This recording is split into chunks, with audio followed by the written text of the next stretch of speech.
샬롬. 12월 9일 수요일 저녁 예배에 모이신 모든 분들을 주님의 이름으로 환영합니다. 성부, 성자, 성령의 이름으로 예배합니다. 우리 사도신경으로 우리 신앙 고백합니다. 전능하사 천지를 만드신 하나님 아버지를 내가 믿사오며 그 외아들 우리 주 예수 그리스도를 믿사오니 이는 성령으로 잉태하사 동정녀 마리아에게 나시고 본디오 빌라도에게 고난을 받으사 십자가에 못 박혀 죽으시고 장사한 지 사흘 만에 죽은 자 가운데서 다시 살아나시며 하늘에 오르사 전능하신 하나님 우편에 앉아 계시다가 저리로서 산자와 죽은 자를 심판하러 오시리라. 성령을 믿사오며 거룩한 공회와 성도가 서로 교통하는 것과 죄를 사하여 주시는 것과 몸이 다시 사는 것과 영원히 사는 것을 믿사옵나이다. 아멘. 찬송가 84장 온 세상이 캄캄하여서 찬양합니다. 예전 찬송가는 96장 84장입니다.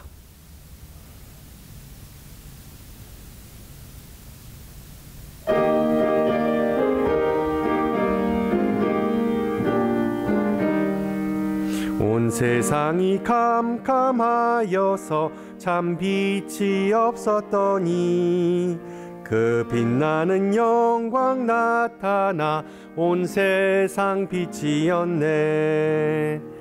영광의 주, 영광의 주, 밝은 그 빛 내게 비추었네.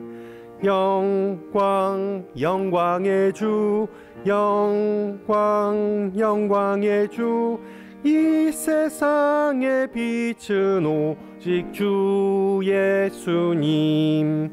주 말씀을 믿는 사람은 그 마음이 시원하고 주 명령을 준행하는 자 그 길이 환하겠네.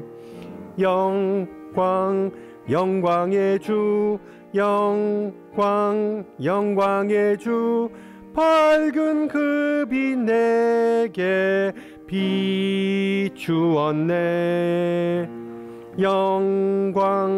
영광의 주, 영광의 주, 이 세상의 빛은 오직 주 예수님.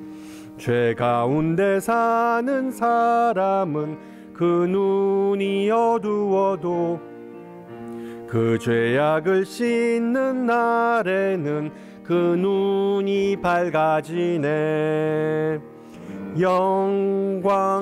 영광의 주, 영광의 주, 밝은 그 빛 내게 비추었네.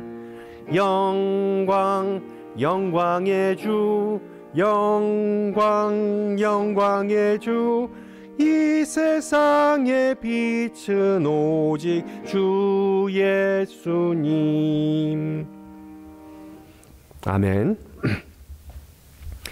하나님께서 오늘 저녁 우리에게 주신 말씀 신약성경 데살로니가전서 3장 9절에서 13절 말씀입니다. 데살로니가전서 3장 9절에서 13절 말씀, 제가 가진 성경으로 신약성경 331페이지, 데살로니가전서 3장 9절에서 13절 말씀 받들어 봉독합니다. 우리가 우리 하나님 앞에서 너희로 말미암아 모든 기쁨으로 기뻐하니 너희를 위하여 능히 어떠한 감사로 하나님께 보답할까? 주 야로 심히 간구함은 너희 얼굴을 보고 너희 믿음이 부족한 것을 보충하게 하려 함이라.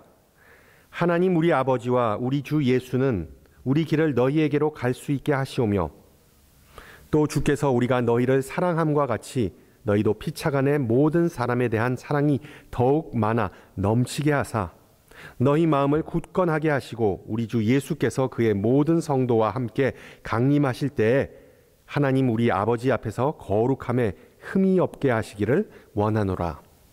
아멘. 철학의 아버지 소크라테스가 시장에서 물건을 구경하는 모습을 본 어느 친구가 소크라테스에게 이렇게 물었답니다. 자네는 무엇하러 그렇게 열심히 구경하고 있나? 일평생 물건을 한 번도 산 적이 없잖아. 그러자 소크라테스는 내가 필요 없는 물건이 이토록 많은지 이제서야 알게 돼서 그렇다네 라고 대답했다는 일화가 있습니다. 지난 추수감사절 시즌 5일 동안 미국에서 대략 1억 8,600만 명의 사람들이 24 빌리언, 즉 240억 불을 온라인 쇼핑으로 지출했다는 뉴스를 봤습니다. 코로나 사태 때문에 쇼핑 요법을 통해서 리테일 테라피라고 그러죠. 쇼핑 요법을 통해서 사람들이 스트레스를 해소한다는 그런 얘기가 있는데 이건 쇼핑 요법이 아니라 그냥 쇼핑 중독이지 않은가라는 생각이 들었습니다. 또한 사상 최악의 경제 불황을 겪고 있다고들 하는데 과연 상황이 그토록 안 좋은가라는 의구심마저 들었습니다.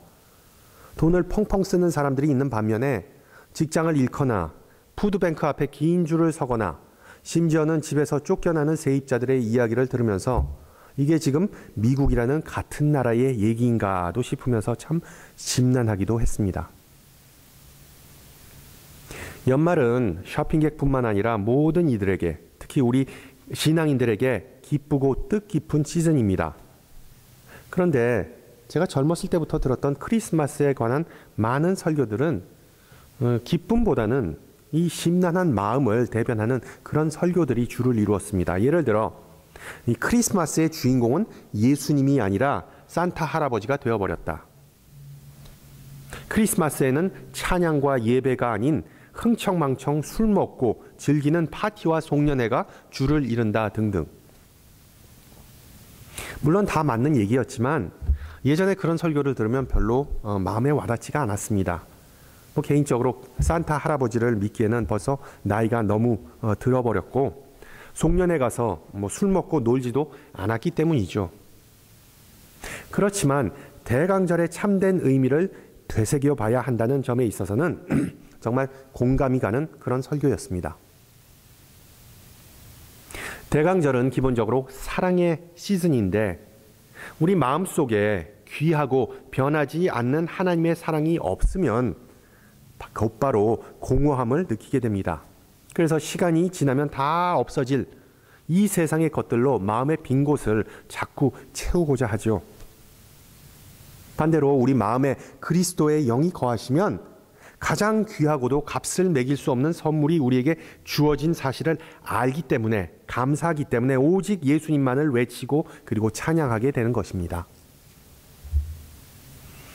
예전에 읽은 이야기인데 플로리다에 사는 어느 여성의 일생을 통틀어 가장 귀한 크리스마스 선물을 받았다는 그런 기사였습니다. 이 여성은 여름 8월쯤에 심근병증이라는 진단을 받았는데 이 심장의 근육이 점점 굳어지는 그런 희귀병이었습니다. 치사율이 상당히 높았고 유일한 희망은 심장 이식뿐이었습니다. 그 후로 이어진 5개월 동안 증세가 점점 더 나빠지면서 일상생활이 불가능해지고 새로운 심장이 언제쯤 나타날까라는 그 소망, 그 가는 소망만 가지고 애타게 매달릴 수밖에 없었습니다. 크리스마스 일주일 전 갑자기 새벽 2시에 심장이 오고 있다는 통보를 받았고 새벽 4시에 이식 수술실에 들어가서 아침 10시에 수술을 마치고 ICU에서 휴식을 취하게 됐습니다. 며칠이 지난 후에 어느 기자와 인터뷰를 했는데 그 여성은 이렇게 말했습니다. 내 심정을 어떻게 표현할 방법이 없네요. 아실지 모르겠지만 누가 나를 위해 죽은 것은 이번이 2번째이기 때문이에요. 죄 때문에 죽을 수밖에 없었던 우리들이 예수님의 죽으심으로 말미암아 새 생명을 얻고 새 가족을 얻게 되었습니다. 이 새 생명, 새 신분, 그리고 새 가족은 우리가 이 세상, 이 현세에서 누릴 수 있는 그 어떤 선물과도 비교가 될 수 없는 정말 귀한, 값을 매길 수 없는 선물입니다. 그러나 우리가 살면서 이 사실을 쉽게 잊어버리고 하나님의 사랑은 어떤 관념적이고 신학적인 개념으로 추락해버리고 맙니다. 하나님은 누구이시고 우리를 위하여 무슨 일을 하셨는지 그리고 무슨 일을 하시고 계신지를 망각하니까 우리의 대강절 시즌, 우리의 크리스마스 시즌은 사랑과 행복이 메말랐다는 그런 생각이 들었습니다. 신약학자 마커스 보그는 The Heart of Christianity, 기독교의 마음이라는 자신의 저서에서 우리 신앙인들이 잊고 살아가는 단순한 진리를 다음과 같이 상기시켜 줍니다. 신앙생활은 하나님과의 관계이다. 이 관계는 우리를 더 사랑이 많은 존재로 변하게 해준다. 사랑과 정의의 하나님은 우리와 관계를 맺으시고 우리를 변화시키는 하나님이시기 때문이다. 신앙생활은 우리가 구원받기 위하여 믿어야 하는 것을 억지로 믿거나 그 믿음을 무조건 따라하는 것이 아니다. 신앙생활은 불변의 진리, 즉 하나님께서 우리를 이미 사랑하셨고 우리는 그 관계 안에 머문다는 사실을 인정하는 것이다. 그래서 하나님과의 더 깊이 있는 관계를 의식하고 그리고 의도하는 것이 바로 신앙생활이다. 쉽게 말하면 신앙생활은 하나님과의 관계에 더 매달리고 그 관계를 발전시켜 나가는 것이고 그것은 또한 대강절의 핵심이기도 합니다. 다 아는 내용이지만 결코 쉽지 않은 내용이죠. 우리의 시선이 눈에 보이지 않는 하나님 그리고 그 하나님과의 관계보다는 눈에 보이는 많은 것들, 현안들, 즉 코로나19, 백신, 락다운, 그리고 경제 불황, 그리고 쇼핑과 같은 것에 집중하는 경향이 있기 때문입니다. 따라서 하나님과 예수님에 집중하기 위한 좋은 방법은 내가 원하는 것이 무엇일까 보다 내가 필요하지 않은 것이 무엇인가, 내 삶에 없어도 되는 것이 무엇인가를 놓고 곰곰이 생각하고 묵상하는 것이겠죠. 우리가 더 갖고자 하는 것들을 하나씩 제거해 나가면 결국 우리가 이미 가지고 있는 핵심에 더 다가갈 수 있는데 그 핵심에는 바로 우리를 향한 하나님의 사랑의 상징인 예수님께서 계십니다. 그리고 오늘 본문에는 그런 예수님을 마음에 품은 바울이 등장합니다. 바울이 12절에서 사랑이 더욱 많이 넘치게 하라고 권면하는데 실제로 데살로니가 교인들은 그 사랑하는 마음이 심하게 요동치고 있었던 상황이었습니다. 도시의 관원들에 의하여 많은 박해와 그리고 고통을 당하였고 유대교 회당으로부터 고소를 당하였고 그리고 심지어 자신들의 교회 안에서도 분쟁이 있었습니다. 외부와 그리고 내부적인 문제 때문에 데살로니가 교회는 점점 말세, 그 내세에 집중하는 경향을 보이게 됐습니다.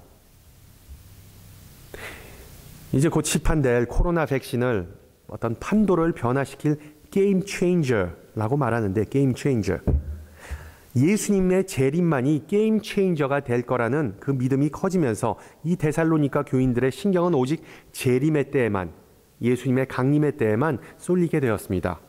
현재가 아닌 미래에만 시선이 쏠려 있다 보니까 일상생활, 특히 교회 생활에서 서로 사랑하고 서로 섬기는 것은 자연히 소홀히 할 수밖에 없게 되었습니다. 2주 전에 우리는 야고보서가 예루살렘 교회가 믿음을 지키는 법을 가르쳐주는 서신임을 배웠고 또 지난주에는 베드로서가 소아시아, 즉 현재 터키에 있는 교회들이 소망을, 핍박 가운데서도 소망을 지키는 법을 가르쳐주는 서신임을 배웠는데 데살로니가서도 비슷한 경우입니다. 바울은 당시 그리스 북부 지방에 흩어져 있던 교회들에게 사랑하라는 권명과 더불어 어떻게 그 사랑을 불타오르게 할 것인지를 가르쳐주고 있는 것입니다. 바울의 생애를 놓고 생각해보면 데살로니가 교인들이 사랑을 어떻게 충만하게 할 것인지에 대한 힌트를 얻을 수 있습니다. 마찬가지로 코로나로 인하여 피폐해지고 그리고 메마른 우리의 마음에 사랑의 샘물이 다시 솟아날 수 있는 방법을 이 시간 간단하게 정리해보고자 합니다. 첫째, 사랑으로 리바운드 할 것. 운동에 관심이 없으시더라도 리바운드가 농구 용어인 것은 대부분 아실 겁니다.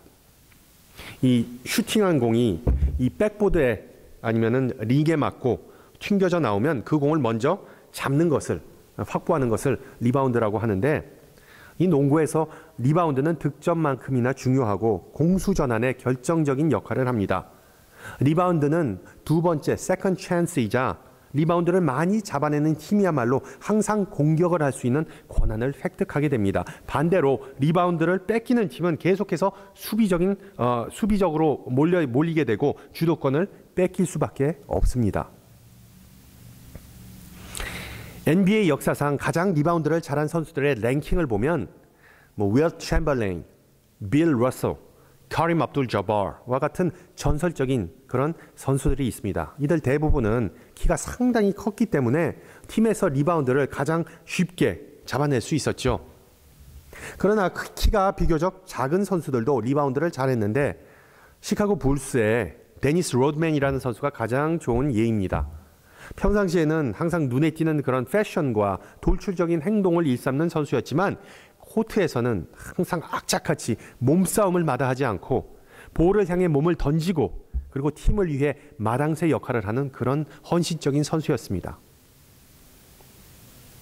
우리 신앙인들이 사랑이 넘치기 위하여는 이 리바운드 스킬이 좋아야 합니다. 즉 세상에서 무슨 일을 당하든 어떤 말을 듣든 사랑으로 그 모든 것들을 튕겨내야 한다는 것이죠. 리바운드 시켜야 된다는 것이죠.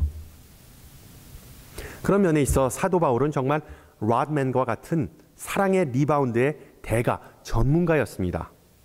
그의 삶과 사역을 잘 요약하는 구절이 바로 로마서 12장 21절이죠. 악에게 지지 말고 선으로 악을 이기라. 지난주에 말씀드렸듯이 우리가 사는 이 세상에서 서로 사랑하라 그리고 원수를 사랑하라는 예수님의 명령은 상당히 이상적으로만 들립니다. 사람들이 우리를 사랑으로 대해줄 확률은 지극히 낮기 때문이죠. 그러나 예수님께서 욕먹고 고난을 당하고 죽으신 이유는 바로 우리 때문입니다. 예수님의 제자는 그러한 예수님의 삶을 증거하고 그러한 삶을 살아가는 사람들이죠. 그래서 우리 신앙인들의 과제는 살다가 겪게 되는 온갖 미움, 질투, 옹졸함, 불의와 편견을 사랑으로 리바운드하는 것, 사랑으로 되돌려주는 것입니다. 따라서 이번 대강절에 혹시 기분 나쁘거나 불편하거나 짜증나는 상황을 경험하게 된다면 주님께서 여러분의 리바운드 스킬을 테스트하는 기회로 여기시기 바랍니다.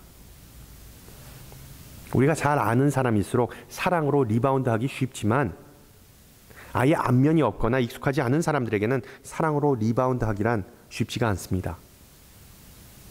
예를 들어 피곤해서 지치고 인상을 찌푸리고 퉁명스러운 그런 점원에게 웃음과 사랑으로 리바운드 하시길 바랍니다. 혹은 내 성과를 가로채거나 나를 이용해 먹으려는 직장 동료가 있을 때 사랑으로 리바운드 하시기 바랍니다. 혹시 잘못 걸려온 전화가 있다면 사랑으로, 카인드네스로 리바운드 하세요. 그리고 마지막으로 아마 현 시점에서 가장 어려운 과제일지도 모르겠지만 정치적 관점이 나와 다른 사람에게도 사랑으로 리바운드 하시기 바랍니다. 선거가 끝나고 정말 가족이 싸우고 관계가 단절된다는 정말 웃지 못할 뉴스를 종종 들을 수 있지 않습니까? 이 사랑의 리바운드는 절대로 만만하지도 않고 터득하기 쉽지 않은 그런 스킬입니다. 바울은 사랑장, 고린도전서 13장에서 다음과 같이 말하죠. 사랑은 오래 참고 사랑은 온유하며 시기하지 않고 자랑하지 않고 교만하지 않으며 모든 것을 참으며 모든 것을 믿으며 모든 것을 바라며 모든 것을 견디느니라. 이 구절은 단지 어떤 아름다운 시적 표현이 아니라 예수 그리스도를 위하여 한시도 끊이지 않게 사랑으로 투쟁하였던, 사랑으로 리바운드하였던 바울의 삶을 보여주는 대표적인 구절입니다. 사랑하는 성도 여러분, 이번 대강절에 사랑으로 리바운드 하시기를 소망합니다. 둘째, 사랑으로 이바지할 것. 그 리바운드 된 공을 이렇게 딱 잡아냈으면 그걸로 끝이 아니죠. 공을 확보한 후엔 다시 공격해야 됩니다. 그 다음 단계로 나가서 팀의 승리에 공헌해야 되겠죠. 나에게 해를 끼친 사람, 나에게 사랑을 베풀지 않은 사람에게 사랑으로 반응한 후에는 반드시 후속타, 즉 그 사랑의 행위에 대한 설명과 그 설명에 뒤따른 행동이 필수적입니다. 가시적인 성과를 나타내서 어떤 식으로든 팀에 공헌하고 이바지해야 한다는 의미입니다. 데살로니가 서신의 서두를 보면 바울은 데살로니가 교인들의 모범적인 삶을 칭찬하면서 그들을 자신의 동역자로 묘사하죠. 비록 데살로니가는 이방인들의 도시였지만 그곳에 살았던 그리스도인들은 예수님과 바울, 그 자신을 본받는 자들이 되었다고 기록합니다. 영어로 본받는다, imitator인데 우리가 잘 아는 imitation과 같은 어원입니다. 즉 바울을 그대로 따라하고 베끼면서 복음을 전하는 데 열심이었다는 의미입니다. 따라서 사랑이 넘치기 위하여는 우리도 예수님과 바울 그리고 데살로니가 교인들처럼 복음을 향한 열정을 회복하고 드러내야 한다는 것입니다. 우리가 단지 하나님의 사랑의 수혜자라는 사실만으로는 충분한 것이 아닙니다.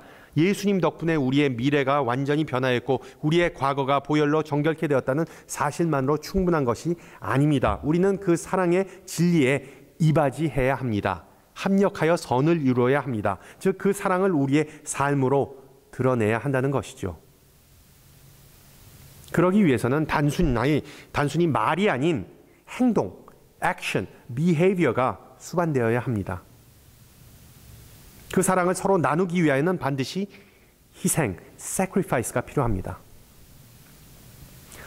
제 짧은 목회 경험에 의하면 교회 내에서 어떤 사람들이 자신의 삶, 그것이 믿음이 됐든 실패한 경험이 되었든 그 삶을 share, 다른 사람들과 나누자고 말하면 좀 조심스러워야 한다는 점을 배웠습니다. 대부분의 경우 함께 모여서 수다 떨거나 분풀이하고 뒷담화하는 경우를 봤기 때문입니다. 그러다 어떤 경우에는 분쟁과 분열을 일으키고 교회의 삶을 아예 망가뜨리는 경우를 봤습니다. 그것은 물론 참된 나눔이 아니라 그냥 가식된 떠들음입니다. 떠들음. 예전에 봤던 스누피 만화의 내용인데 그 추운 겨울날 그 멍멍이 스누피는 밖에서 이렇게 덜덜 떨면서 빈 밥그릇을 쳐다보고 있었습니다. 한참 후에 그 집에서 주인이 나오더니 스누피에게 하는 말, 평안하고 충만하고 따뜻한 하루를 보내, 알았지? 그 말을 한 후에 주인은 문을 꽝 닫고 집에 다시 들어가 버렸습니다. 그 만화의 마지막 장면에는 스누피가 막 열받아가지고선 안절부절인 모습이 나왔습니다. 그 만화 작가의 의도는 현대 교회에 대한 간접적인 비판이었는데 그 만화에 나오는 주인과 같이 교회는 불쌍한 사람들과 희생하고 나누는 것이 별로 없다, 거의 없다는 그런 메시지였습니다. 우리의 시간, 돈, 주어진 공간, 우리의 마음 그리고 감정과 꿈을 하나도 포기하거나 내려놓지도 않은 채 그냥 말로, 입으로만 가난한 자를 위해 기도하거나 축복해 준다는 것이 교회를 향한 세상 사람들의 일반적인 시선이라는 뜻이죠. 복음의 능력을 믿는 우리들이 왜 복음의 능력을 체험하고 구현하지 못할까라는 질문에 그 대답은 간단합니다. 우리는 예수님과 같이 사랑으로 리바운드 하지 못하고 되돌려주지 못하고 사랑으로 희생하면서 하나님 나라에 이바지하지 못하기 때문입니다. 사랑으로 이바지하는 것, 결국 조금만 신경 쓰면 눈에 다 보이는 것들이죠. 대강절 시즌의 아이콘과 같은 그 구살군 자선 냄비, 우리 교회가 섬기는 Fishers of Men, Five Loaves and Two Fish, 우리 영어권에서는 제3세계의 동물을 선물하기 위해 그 헤이퍼 재단과 같은 단체들을 돕는 것이죠. 또한 사랑으로 이바지하기 위해 푸드 팬트리에 아니면은 토이 드라이브 같은데 도네이션 하는 것이 있겠죠. 마지막으로 사랑으로 가정에 이바지하시기 바랍니다. 영어에서 집안일을 chores라고 하죠. 그런데 어떤 이들은 이 chores라는 표현보다 family service, 가족 봉사, 가족 헌신이라는 표현을 선호한답니다. 어감이 참 좋은데 특히 코로나로 인하여 더 많은 시간을 우리가 가정에서 보내면서 우리가 기억해야 할 부분, 바로 갈라디아서 5장의 바울의 권면처럼 오직 사랑으로 서로 섬기시기를 바랍니다. 오직 사랑으로 섬기세요. 마지막으로 사랑으로 여운을 남기세요. 사랑으로 여운을 남기세요. 여운을 남긴다는 표현은 말 그대로 시공간을 초월해서 기억되는 것, 장기적인 효과를 발생하는 것, 아니면 메아리와 같은 것들을 가리키죠. 여운을 남긴다는 것은 좋거나 나쁜 의미일 수도 있는데, 어떤 사람의 위대한 업적이 오래 기억되는 것을 가리킬 수도 있고, 아니면 어떤 실패의 여파를 가리키는 것일 수도 있습니다. 메아리 소리가 계속해서 울리듯이 일상 속에서 우리가 하는 행동과 말은 크고 작은 여운을 남긴다는 사실을 반드시 기억하시기 바랍니다. 어느 아이와 아빠가 등산을 하다가 아이가 갑자기 돌에 걸려 넘어지면서 소리를 질렀습니다. 아! 놀랍게도 그 소리가 산 너머 어디에서부터 좀 있다가 들려왔습니다. 아! 그 아이는 신기해서 소리 질렀습니다. 야! 너 누구야? 곧바로 대답이 들렸습니다. 야! 너 누구야? 아이는 조금 더 열받아서 또 소리쳤습니다. 야! 이 겁쟁아! 그러자 곧바로 다시 날라왔습니다. 야! 이 겁쟁아! 그러자 아이는 아빠를 보면서 물었습니다. 아빠, 이게 도대체 무슨 일이에요? 그러자 아빠는 웃으면서 아들에게 답해 주었습니다. 아들, 잘 들어봐. 그리고 소리쳤습니다. 너는 훌륭해. 그러자 너는 훌륭해 라는 목소리가 들렸습니다. 그리고 또 아빠는 외쳤습니다. 너는 최고야. 그러자 그 목소리는 답해 주었습니다. 너는 최고야. 이런 상황이 신기하기도 하고 어리둥절한 아이에게 아빠는 다음과 같이 말했답니다.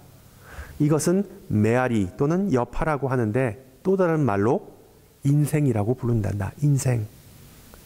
인생은 내가 하는 모든 행동과 말을 고스란히 돌려준단다. 그래서 우리의 삶은 우리의 행동이 반사된 것이란다. 이 세상에 더 사랑이 넘치길 원하면 내 마음속에 더 사랑을 품거라. 내 팀이 더 잘하기를 원한다면 너의 실력을 키우도록 하거라. 이러한 관계는 모든 것에 적용이 된단다. 내가 주는 것만큼 인생은 너에게 돌려줄 거야. 신약 성경을 보면 바울의 삶, 그의 사역과 메시지가 얼마나 큰 여운을 남겼는지 쉽게 알 수 있죠. 회심한 후에 전도하면서 보낸 시간보다 감옥에서 보낸 시간이 더 많았지만 예수 그리스도의 삶, 죽음과 부활을 통하여 드러난 하나님의 사랑에 대한 바울의 말과 선포와 기록은 2000년 넘게 교회의 메아리처럼 전해지고 있다는 사실입니다. 바울의 마음속에는 사랑이 넘쳤기 때문에 그의 말은 단순히 말이 아닌 진리의 말로서 데살로니가 교인들 그리고 우리 현대 그리스도인들의 마음속에 아직도 울려 퍼지고 있음을 알 수 있습니다. 크리스마스 연휴가 다가오면서 연하장 쓰시는 분들 많으실 겁니다. 상당히 좋고 그리고 의미 있는 전통이기도 하지만 또한 하나의 허례 의식이 돼버리기도 쉬운 것이 바로 카드 쓰기이죠.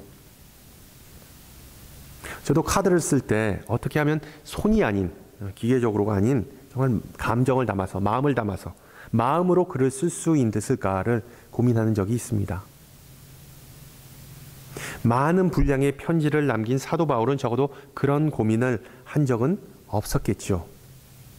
그는 항상 사랑으로 리바운드하고 사랑으로 이바지하고 사랑으로 여운을 남길 줄 아는 그리스도의 멋진 제자였습니다. 여러분, 우리가 악필이면 어떻고 또 할 말이 떠오르지 않으면 좀 어떻습니까? 중요한 것은 우리 모두가 그리스도의 편지라는 사실입니다. 우리 모두가, 여러분과 저, 우리 모두가 그리스도의 향기와 그리스도의 편지입니다. 그래서 많은 이들이 우리를 통하여 그리스도를 읽게 되고 알게 되는 아름다운 역사가 근본 대강절에 있기를 주님의 이름으로 축원합니다. 함께 기도합니다. 사랑이 많으시고 노하기를 더디하시고 선하시고 신실하신 하나님, 이 시간 주님의 이름을 찬양하고 높이 올립니다. 온라인으로 함께 예배드리는 이 시간에도 우리와 함께 하시는 성령님의 임재와 이 시간 진리의 말씀으로 주님을 알게 해주심을 감사드립니다. 2000년 전 데살로니가 교인들이 주님의 재림을 고대하였듯이 대강절을 맞이한 우리들도 주님을 기다리고 또 기다립니다. 특히 2020년 한 해 동안 우리를 힘들게 한 코로나 사태, 수많은 정치적, 경제적 그리고 사회적 불안 때문에 주님의 임재하심과 보호하심이 더욱더 기다려짐을 고백합니다. 비록 우리의 일상과 신앙생활이 큰 타격을 받았지만 그리스도께서 우리 마음, 우리 가정과 우리 교회에 심으신 사랑의 씨앗이 계속해서 보존되고 자라나기 때문에 우리는 소망과 꿈을 잃지 않고 하루하루 주님의 은혜를 자양분 삼아 자라고 있습니다. 그 사랑이 모든 벽을 허물고 어두운 마음을 밝히 비출 때까지 주님을 따라가고 주님을 본받아서 항상 사랑이 충만하기를 소망합니다. 주님, 우리가 이 세상에서 힘든 일을 당하였을 때 사랑으로 리바운드할 능력을 주시고 일상 속에서 주님의 말씀을 실현하면서 하나님 나라에 이바지할 의지를 주시고 주님과 같이 이 세상 속에서 하나님의 사랑과 은혜의 여운을 남기는 삶을 날로 살게 하옵소서. 말씀이 육신이 되어 우리 가운데 거하시는 이 대강절 시즌에 우리가 어디에 있든 어떤 상황에 처했든 그 누구도 그 무엇도 우리를 주님의 사랑에서 끊을 수가 없음을 확신하면서 예수님을 고대하고 기다리게 하옵소서. 함께 주님 가르쳐 주신 기도합니다. 하늘에 계신 우리 아버지여, 이름이 거룩히 여김을 받으시오며 나라에 임하옵시며 뜻이 하늘에서 이룬 것 같이 땅에서도 이루어지이다. 오늘날 우리에게 일용할 양식을 주옵시고 우리가 우리에게 죄 지은 자를 사하여 준 것 같이 우리 죄를 사하여 주옵시고 우리를 시험에 들지 말게 하옵시고 다만 악에서 구하옵소서. 대개 나라와 권세와 영광이 아버지께 영원히 있사옵나이다. 아멘.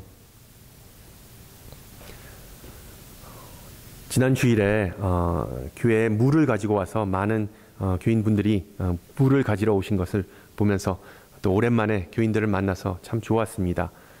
그러면서 우리 물을 갖다 주신 분이 하는 말이 이번 겨울에 비가 참 많이 안 내린다고 걱정하더라고요. 그래서 비가 좀 내릴 수 있게 기도 좀 해달라.